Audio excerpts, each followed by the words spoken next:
welcome back to Syukim Channel. Di video kali ini aku bakal ngebahas lagi tentang susu kolostrum Nadifit untuk mengatasi syaraf kejepit. Nah, jadi sebelumnya aku udah pernah ya ngebahas tentang susu kolostrum untuk syaraf kejepit.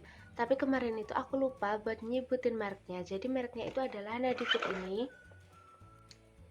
Nah, jadi buat kalian yang belum nonton video aku bakal taruh videonya di akhir video ini, atau kalau enggak gitu aku bakal taruh linknya di description box ya, karena disitu aku udah pernah ngebahas tentang susu kolostrum untuk syaraf kejepit, susu kolostrum untuk penyakit stroke. Aku juga ngebahas tentang harganya, terus cara konsumsi, serta testimoni dari konsumen yang sudah merasakan manfaat dari susu kolostrum Nadifit ini. Oke, jadi aku bakal taruh linknya di description box ya, jadi jangan lupa untuk nonton videonya dan jangan di skip. Oke, lanjut ya. Nah, jadi di video sebelumnya tentang susu kolostrum untuk syaraf kejepit ini tuh responnya bener-bener bagus. Jadi banyak banget yang DM ke aku, karena disitu untuk kolom komentarnya dinonaktifkan secara otomatis dari pihak YouTube ya. Jadi banyak banget responnya, banyak banget yang DM ke aku, dan aku arahin untuk ngebeli susu kolostrum Nadifit ini. Nah, jadi itu artinya banyak banget orang yang membutuhkan pengobatan alternatif melalui susu kolostrum Nadifit ini untuk memperbaiki nutrisi mereka. Karena fisioterapi, renang, pijat, dan juga latihan fisik lainnya itu biasanya direkomendasikan untuk dilakukan oleh penderita syaraf kejepit ini ya. Tetapi di sini selain dari luar, kita juga harus memberikan asupan nutrisi dari dalam untuk memaksimalkan proses penyembuhan syaraf kejepit kita. Nah, jadi ini tuh termasuk pengobatan masalah syaraf, tulang, dan juga otot melalui perbaikan nutrisi ya. Nah, jadi di sini aku bakal ngebahas lagi tentang apa itu syaraf kejepit, penyebabnya, gejalanya, dan juga bagaimana cara untuk penanganannya. Oke, langsung aja ya. Jadi syaraf sendiri ini memiliki peranan yang sangat penting dalam tubuh kita. Jadi syaraf ini adalah media komunikasi antara tubuh kita dengan otak kita ya tentunya. Nah, jadi syaraf kejepit ini merupakan salah satu gangguan yang terjadi pada syaraf kita. Jadi kita harus benar-benar berhati-hati dan juga segera mengobati syaraf kejepit yang kita alami. Jadi syaraf kejepit ini adalah suatu kondisi di mana syaraf kita tertekan oleh bagian di sekitarnya.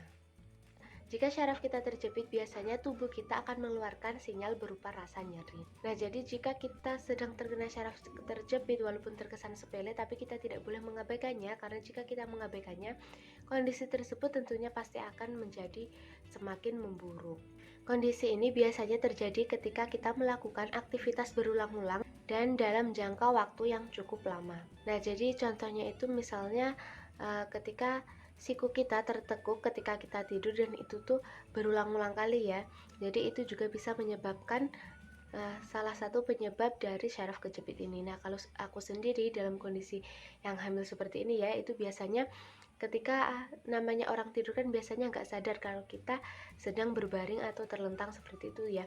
Nanti kalau sudah berbaring atau terlentang seperti itu, biasanya aku bakal susah lagi untuk kembali ke posisi semula, yaitu posisi miring ke kiri, karena ini tuh sudah dianjurkan untuk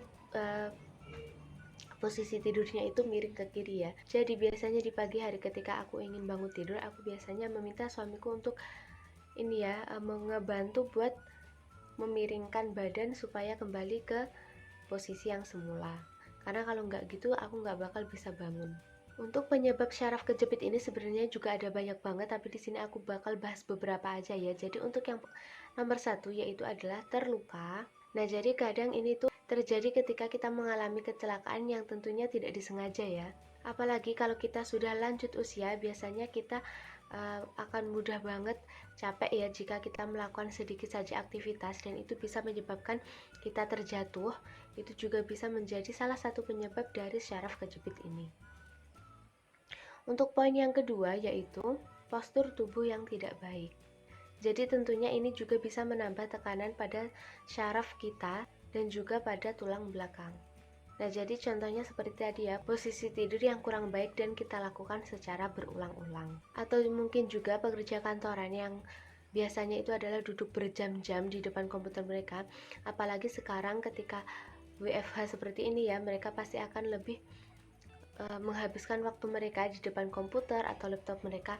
Bahkan banyak sekali seperti mahasiswa dan juga murid SMA itu ya, mereka kan juga melakukan daring, duduk berjam-jam di depan komputer seperti itu atau di depan laptop mereka, sehingga ini bisa menjadi penambahan angka syaraf kejepit pada anak-anak usia remaja ya tentunya di Indonesia. Nah, untuk poin ketiga yaitu adalah rematik.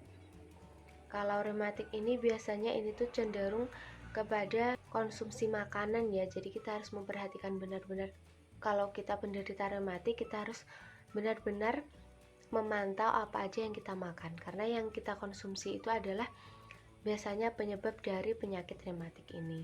Untuk poin yang keempat yaitu adalah aktivitas olahraga. Nah, jadi kalau kita benar-benar gemar banget dengan yang namanya olahraga, kita juga tidak boleh memforsir tubuh kita untuk terlalu melakukan olahraga yang terlalu berat ya tentunya. Karena itu juga bisa mengakibatkan cedera yang bisa menyebabkan syaraf kejepit juga. Nah, untuk poin yang kelima yaitu adalah berat badan berlebih.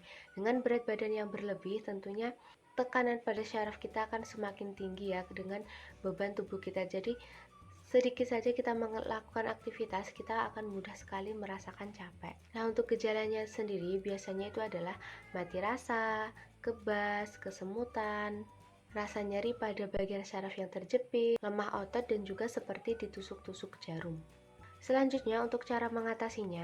Untuk pengobatannya sendiri tentunya untuk setiap orang itu berbeda-beda ya, tergantung dengan seberapa parah syaraf kejepit yang mereka derita. Biasanya untuk bagian yang cedera itu disarankan untuk dikurangi aktivitasnya atau bahkan bisa juga diistirahatkan. Nah, selain itu kita harus pergi ke tempat pengobatan alternatif dulu ya tentunya, untuk memeriksakan apakah ini tuh benar-benar syaraf kejepit atau mungkin penyakit lainnya. Selain diobati dari luar, tentunya kita juga butuh banget untuk diobati dari dalam.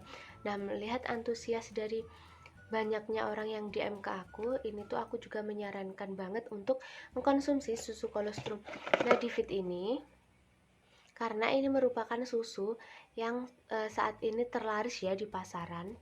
Jadi ini tuh bisa kita coba untuk ikhtiar kita mengobati diri kita dari penyakit syaraf kejepit ini. Nah, jadi itu tadi penjelasanku tentang apa itu syaraf kejepit, bagaimana penyebab, gejala, dan juga cara penanganannya ya. Sekian video dari aku, terima kasih atas perhatiannya. Assalamualaikum.